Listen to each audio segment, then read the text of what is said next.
Good morning students. Today we will continue our lesson, that is we are not afraid to die if we are all together. Means कि अगर हम सब एक साथ हैं तो हमें मरने से डर नहीं लगता.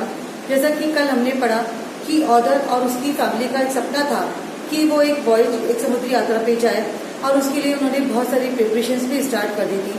बट दोनों बच्चों के साथ जब वो अपनी समुद्री यात्रा को या जो वॉयज है जब वो उसको स्टार्ट करते हैं तो उनको काफी परेशानियां, कुछ चीजें तो बहुत आराम से गुजर जाती है, लेकिन जैसे जैसे वो आगे बढ़ते हैं तो उनको काफी परेशानियों का सामना करना पड़ता है. इवन एक टाइम ऐसा भी आता है कि जब ऑथर जो नरेटर है उसको ये लगता है कि वो शायद अब जिंदा नहीं रह पाएगा. तो आगे उनके साथ और क्या क्या परेशानियां आई हम अब वो कंटिन्यू करेंगे. On January 4 after 36 hours of continuous pumping, 4 जनवरी को 36 घंटे की लगातार पानी को निकालने के बाद, पंपिंग मतलब पानी को निकालने के बाद, we reach the last few centimetres of water. अब केवल कुछ सेंटीमीटर पानी ही बचा था. Now we had only to keep pace with the water still coming in. अब हमारी जो स्पीड थी वो क्या कहना चाहिए, जो हमारा संघर्ष था अब केवल उस आने वाले पानी के साथ जो लगातार अंदर आ रहा था उसके साथ था. Now we had only we could set not set only sail on the main mast. अब हम अपना जो मेन पिलर था हम उस पर पतवार नहीं लगा पाए. Pressure on the rigging would simply pull the damage section of the hull apart. क्योंकि जो तैरता हुआ जो कपड़ा था, जो हमने मास्ट जो इस पे कपड़ा लगा रखा था, उसकी वजह से जो दबाव पड़ रहा था वो था pull the damage section of the hull apart. Means जो हमारा शिप का जो ऊपर का हिस्सा था लकड़ी का बना हुआ, उसमें वो उस डैमेज सेक्शन को जो खराब हो चुका था लहरों की वजह से उसके ऊपर प्रेशर डाल रहा था. कहने का मतलब ये कि अब हमारा जो हमारा लकड़ी का फ्रेम, हल का मतलब होता है जो शिप का ऊपर जो चारों तरफ जो लकड़ी का फ्रेम होता है जो डैमेज हो चुका था, अब उस पर प्रेशर पड़ रहा था. So we hoisted the strong jib and headed for where I thought the 2 islands were. इसीलिए हमने स्ट्रॉन्ग जिप यानी कि हमारी जो रस्सी थी वो हमने डाल दी और हमने वहां पर बैठकर ये सोचा कि ये 2 द्वीप कहाँ पर हो सकते हैं. Mary found some corn pea and cracked biscuits. Mary को कुछ खाने के लिए मिला and we ate our first meal in almost 2 days. और हमने करीब 2 दिनों के बाद अपना पहला भोजन किया. But our respite were short lived. लेकिन हमारी उम्मीद की थोड़ी सी देर के लिए थी. At 4 PM black clouds began building up behind us. 4 बजे जो काले बादल थे वो हमारे पीछे ऊपर की तरफ उठने लगे. Within the hour the wind was back to 40 knots. और 1 घंटे के अंदर अंदर जो हवा की गति थी वो करीबन 40 किलोमीटर पर आवर हो गई. And the seas were getting higher. और जो समुद्र की लहरें थी वो और ज्यादा ऊपर होने लगी. The weather continued to deteriorate throughout the night. जो मौसम था वो पूरी रात खराब रहा. डिटेरियोरेट मीन्स बिगड़ता रहा. And by dawn on January 5 our situation was again desperate. और 5 जनवरी की सुबह, डॉन मीन्स सुबह, हमारी जो सिचुएशन थी या हमारी जो कंडीशन थी वो और ज्यादा निराशाजनक हो गई. डेस्परेट मीन्स खराब या निराशाजनक. When I went into comfort the children, जब मैं बच्चों के पास उनका हालचाल पूछने गया, जॉन आस्क्ड, मेरे बेटे ने पूछा, daddy are we going to die, क्या हम मरने जा रहे हैं. I tried to assure him that we could make it.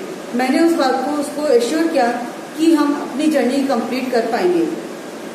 But daddy he went on. लेकिन उसे अपनी बात को कंटिन्यू करते हुए बोला, daddy we are not afraid of time if we can all be together.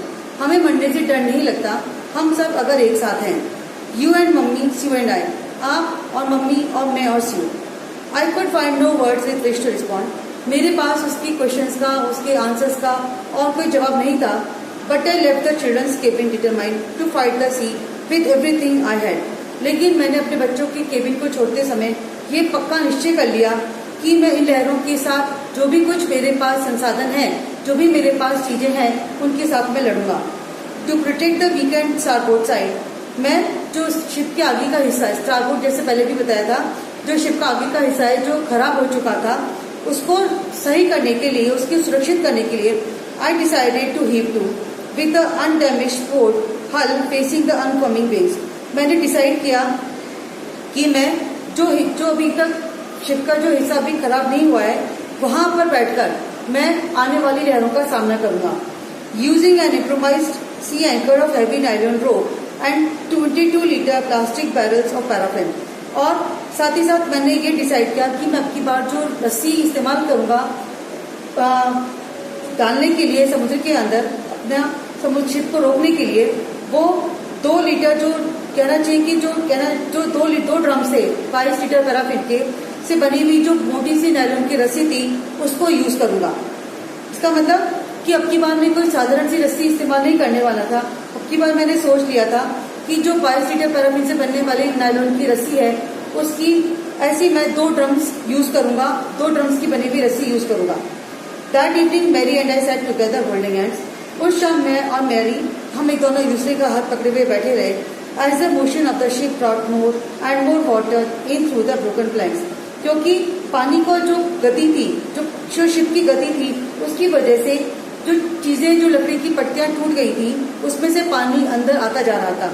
Planks मतलब लकड़ी की पट्टियां। We both felt the end was very near. मेरे को और मेरी वाइफ को महसूस हो रहा था कि हमारी डेथ बिल्कुल पास है। But wave walker road out the storm and by the morning of January 6 with the wind easing, I tried to get a reading on the section. लेकिन हमारा शिप जो वेव वॉकर था वो उस तूफान से निकल गया। And by the morning of January 6 और 6 जनवरी की सुबह विद द विंड easing, जब हवा की गति थोड़ी सी कम थी, I tried to get a reading on the section. मैंने एक इंस्ट्रूमेंट, सेक्शन का मतलब होता है एक इंस्ट्रूमेंट जो समुद्र की ऊंचाई को नापने में काम आता है, मैंने उसको पढ़ने की कोशिश करी कि हम कहाँ पर हैं। Back in the chart room, उसके बाद मैं अपने चार्ट जहाँ पर रखे हुए थे उस रूम में आया। I work on wind speeds, मैंने हवाओं की रफ्तार पर काम किया। चेंजेस ऑफ कोर्स, साथ ही साथ उसमें क्या बदलाव आए हैं। Drift and current in an effort to calculate our position, साथ ही साथ पानी की क्या रफ्तार है, पानी का क्या बहाव है, ताकि मैं अपनी पोजीशन को कैलकुलेट कर पाऊं। The best I could determine was that we were somewhere and 150,000 kilometres of ocean looking for a 65 kilometre wide island. जो सबसे अच्छा मैंने डिसीजन निकाला वो ये था कि हम कहीं 150,000 किलोमीटर की बीचों बीच थे, किसी महासागर के बीच में थे, looking for a 65 kilometre wide island, और हम किसी 65 किलोमीटर लंबे आइलैंड की खोज में थे। While I was thinking, जब मैं ये सोच रहा था, Sue moving painfully joined me. बहुत धीरे से कराते हुए उसने मेरे पास आई। The left side of her head was now very swollen. उसका ही सिर का पिछला जो लेफ्ट साइड था वो बहुत ज्यादा सूज गया था। And her blackened eyes narrowed to slits. और जो उसकी आंखें जो काली हो गई थी सूजन की वजह से, अब उसमें झुर्रियां पड़ गई थी। She gave me a card she had made. उसने मुझे अपने हाथों से बना हुआ कार्ड दिया। On the front she had drawn caricatures of Mary and me with the words. आगे की तरफ उसने मेरे और मैरी के कार्टून्स बनाए थे। कैरिकेचर का मतलब होता है कार्टून। विद द वर्ड्स, और उस पे लिखा था here are some funny people, ये कुछ मजेदार लोग हैं। Did they make you love, क्या इन्होंने आपको कभी हंसाया है। I loved a lot as well, और क्योंकि मैं तो खूब हंसी हूँ। इनसाइड वॉज ए मैसेज, अंदर एक मैसेज था। Oh I love you both, मैं आप दोनों से कितना प्यार करती हूँ। So this is card is to say thank you, ये कार्ड आपको ये बताने के लिए और साथ ही साथ आपको थैंक यू कहने के लिए। And let's hope for the best, और हम अच्छे की उम्मीद करते हैं। Somehow we had to make it, और हमें ये अपनी उम्मीद बनाए रखनी है। I check and recheck my calculations, मैंने अपनी गणना को पहले एक बार चेक करा, उसके बाद उसको दोबारा चेक किया। We had lost our main compass, हमारा जो मेन कंपास था जो डायरेक्शंस नापने के काम आता है वो मैं खो चुका था। And I was using a spare, और मैं दूसरा कंपास यूज कर रहा था which had not been corrected for magnetic variation, जिससे जो मैं यूज कर रहा था जो कंपास, उससे जो मैं चुंबकीय जो भिन्नता थी यानी कि मैग्नेटिक वेरिएशन वो बार बार अलग आ रही थी। I made an allowance for this, फिर भी मैंने इसका कुछ लाभ लेते हुए जो मैंने पहले कैलकुलेशन करी थी। And another estimate of the influence of the westerly currents, और साथ ही साथ जो पश्चिमी हवाओं का जो प्रभाव था उसको देखते हुए विच flow through this part of the Indian ocean, जो इंडियन ओशन के हिस्से में बह रही थी, उनका मैंने लाभ लिया। About 2 PM I went on deck, 2 बजे वापस मैं अपनी डेक पर गया, अपनी शिप पर गया। And asked Larry to steer a course of 185 degrees, और लैरी जो मेरा एक हेल्पर था जो मैंने जिसको रास्ते में से लिया था उसको मैंने कहा 185 डिग्री की तरफ शिप को मोड़ो। स्टीयर का मतलब मोड़ना। If you were lucky, I told him with A conviction, मैंने बड़ी दुख से कहा अगर हम लकी हुए तो। आई डिडंट फील, जैसा कि मुझे उम्मीद तो नहीं है। He could expect to see the island about 5 PM, हो सकता है कि वो 5 बजे तक आइलैंड तक पहुंच जाए। Then with a heavy heart I went below, climbed on my bunk and amazingly dozed off. फिर बहुत दुख के साथ मैं नीचे गया और अपनी चारपाई पे जाकर, बंक मीन्स चारपाई या बेड, उस पर जाकर सो गया। एंड अमेजिंगली डोज्ड ऑफ, और मुझे नींद आ गई। When I woke it was 6 PM, जब मैं उठा तो शाम के 6 बजे थे एंड growing dark, और बहुत अंधेरा हो रहा था। I knew we must have missed the island, मैं ये समझ चुका था कि हमारा आइलैंड हमसे छूट चुका है। And with the sail we had left we couldn't hope to beat back into the westerly winds, और जो हमारी सेल, हमारी जो नौका जो पीछे छोड़ चुके थे, हमारे पास उम्मीद नहीं थी कि हम पश्चिमी हवाओं का सामना कर पाए।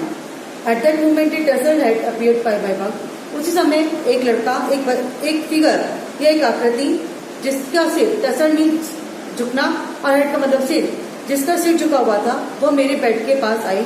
कैन आई हैव ए हग, वो मेरे बेटे की थी। उसने पूछा क्या मैं हग कर सकता हूँ? जोनाथन ने पूछा। सी वॉज राइट बिहाइंड हिम, और सी उसके ठीक बिल्कुल पीछे थी। Why am getting a hug now, I asked, तो मैंने पूछा कि मुझे अभी हग क्यों करना चाहते हो? Because you are the best lady in the whole world and the best captain, Milson replied. मेरे बेटे ने कहा क्योंकि आप इस संसार के सबसे अच्छे पिता हैं और सबसे अच्छे कैप्टन हैं। Not today John, I am afraid, लेकिन मैंने दुख से कहा नहीं जॉन, आज तो मैं ना तो अच्छा पिता हूँ ना ही मैं एक अच्छा कैप्टन हूँ। वाई यू मस्ट बी सेट्स मेरे matter of fact voice, matter of fact means अपनी उसकी बात को कंफर्म करते हुए उसने कहा क्यों नहीं, आप तो हैं। यू फाउंड द आइलैंड, क्योंकि आपने आइलैंड ढूंढ लिया है। वॉट, आई शाउटेड, मैंने सरप्राइजिंगली कहा। क्या? It's out there in front of us, they chorus, they means मेरी बेटी और मेरा बेटा दोनों एक साथ बोले, वो देखो हमारे सामने।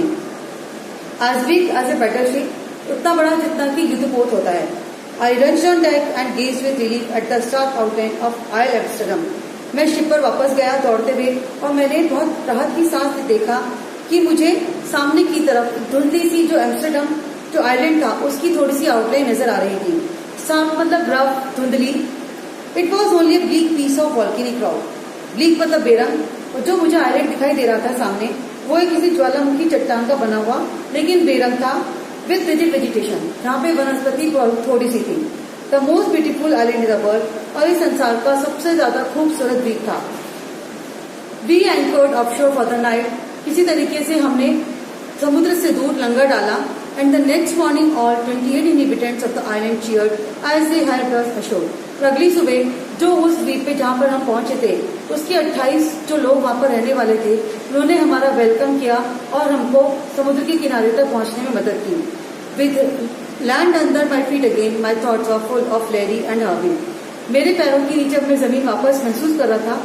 जमीन मतलब अभी तक वो समुद्र में ही अपनी इसकी जो यात्रा थी वो काफी लंबी थी समुद्र की, तो अब उसको पहली बार बहुत समय बाद उसको अपने पैरों के नीचे जमीन महसूस हुई कि वो उसको बहुत खुश था।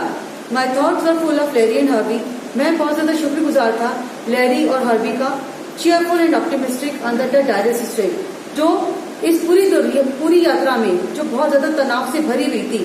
डायरेस्ट मीन्स बहुत ज्यादा और स्ट्रेस मीन्स तनाव के डर से भरी हुई थी, जो बहुत ज्यादा खुश थे और बहुत ज्यादा आशावादी थे। ऑप्टिमिस्टिक यानी आशावादी। And of Mary who stayed at the wheel for all this crucial hours, और साथ ही साथ उस मेरी वाइफ मैरी का जो इन कठिन समय में भी उस व्हील के पास ही खड़ी रही। Most of all I thought of A 7-year-old girl, उसके बाद मुझे सबसे ज्यादा विचार आया अपनी 7 साल की बेटी का। Who didn't want us to worry about a head injury, जो अपनी सिर की चोट से हमें परेशान नहीं करना चाहती थी। We subsequently took 6 minor operations to remove a recurring blood clot between skin and skull, जिसको बाद में ठीक करवाने के लिए इसके 6 छोटे ऑपरेशन करवाने पड़े, क्योंकि उसकी खाल और उसके सिर के बीच में रक्त का थक्का जम गया था। End of A 6-year-old boy who was not afraid to die, और साथ ही साथ मेरे 6 साल के बेटे का जिसके मन में मरने का बिल्कुल भी डर नहीं था। सो इसका मतलब जो लास्ट में यही इसका जो हम समराइज कर सकते हैं वो यही कि जो नरेटर है, जो इस लेसन को जो स्टोरी सुना रहा है, किस तरीके से उसने और उसकी वाइफ ने जो एक सपना देखा था कि वो एक समुद्री यात्रा पे जाएं, जैसा कि जेम्स कुक ने करी थी, लेकिन क्या क्या उनके साथ हमने पढ़ा इसमें कि उनके साथ क्या क्या परेशानियां हुई। फिर भी वो जो दोनों बच्चे थे उन दोनों ने एक बात जो कही, उसने उसका मूड चेंज कर दिया। उसके बेटे ने कहा था कि हमें मरने से डर नहीं लगता अगर हम एक साथ हैं, तो उसके बाद उसमें थोड़ी सी उम्मीद बनी, और ये बात सही भी है कि अगर हम सब एक साथ हैं तो हम कोई भी काम इजीली कर सकते हैं। So that's all, thank you.